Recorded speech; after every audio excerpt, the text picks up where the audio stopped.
بسم اللہ الرحمن الرحیم، السلام علیکم ورحمۃ اللہ وبرکاتہ۔ ڈیلی اسلامک انفارمیشن میں آپ سب دوستوں کو خوش آمدید کہتا ہوں۔ دوستو، صحیح بخاری کی حدیث ہے، والیوم 9 بک نمبر 93، حدیث نمبر 471۔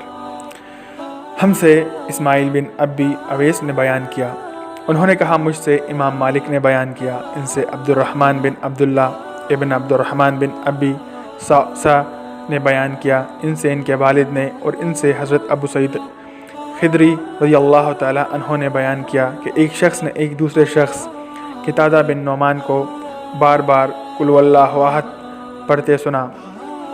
صبح ہوئی تو نبی کریم صلی اللہ علیہ وآلہ وسلم کی خدمت میں حاضر ہو کر اس طرح واقعہ بیان کیا جیسے وہ اسے کم سمجھتے ہوں۔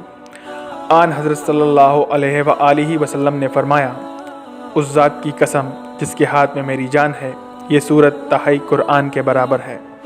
اسماعیل بن جعفر نے امام مالک سے یہ بڑھایا کہ ان سے عبد الرحمن نے، ان سے ان کے والد نے، اور ان سے ابو سعید خدری رضی اللہ تعالی عنہ نے کہا کہ مجھے میرے بھائی قتادہ بن نعمان نے خبر دی نبی کریم صلی اللہ علیہ وآلہ وسلم سے۔